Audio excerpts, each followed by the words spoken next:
যে আমার কাফনের কাপড়ে কিন্তু পকেট নাই। আমি নিঃস্ব হিসেবে দুনিয়াতে এসেছি, হাত খালি অবস্থায় দুনিয়া থেকে যাব। আমি চেষ্টা করব সমস্ত দুর্নীতির ঊর্ধ্বে থেকে আমার এই প্রতিষ্ঠানকে দুর্নীতিমুক্ত করে আমি প্রধানমন্ত্রীর স্বপ্নকে আমি বাস্তবায়িত করব।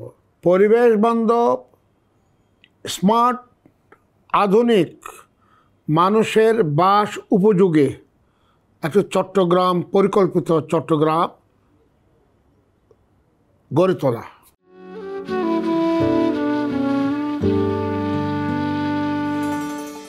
দেখেন, আমি মাত্র দায়িত্ব নিয়েছি, তো আমার এখন বর্তমানে প্রধান কাজ হচ্ছে যে মাননীয় প্রধানমন্ত্রী যে প্রকল্পগুলোর জন্য টাকা দিয়েছেন, যে প্রকল্পগুলো চলমান আছে, সেই প্রকল্পগুলো সুন্দরভাবে সমাপ্ত করা। বিশেষ করে জলাবদ্ধতা চট্টগ্রামের একটি প্রধান সমস্যা। সে জলাবদ্ধতার জন্য সেনাবাহিনী কাজ করছে, আমাদের লোকবলও কাজ করছে। আমি সেনাবাহিনী এবং একজন মুক্তিযোদ্ধা হিসাবে আমিও সম্পৃক্ত হয়ে এই কাজটা যত তাড়াতাড়ি দ্রুততার সাথে সম্পন্ন করতে পারবো, সেটাই হচ্ছে এখন আমার একটা মূল বিষয়।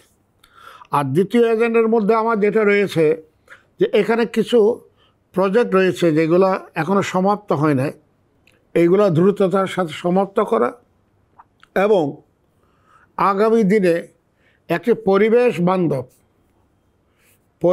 বান্ধব, স্মার্ট, আধুনিক, মানুষের বাস উপযোগী একটি চট্টগ্রাম, পরিকল্পিত চট্টগ্রাম গড়ে তোলা। সেই লক্ষ্যে আমি সামনে এগিয়ে যাব।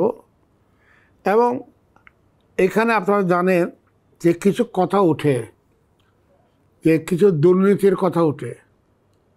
আমি চেষ্টা করব সমস্ত দুর্নীতির ঊর্ধ্বে থেকে আমার এই প্রতিষ্ঠানকে দুর্নীতিমুক্ত করে আমি প্রধানমন্ত্রীর স্বপ্নকে আমি বাস্তবায়িত করব।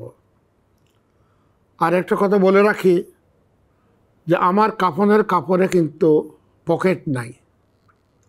আমি নিঃস্ব হিসেবে দুনিয়াতে এসেছি, হাত খালি অবস্থায় দুনিয়া থেকে যাব।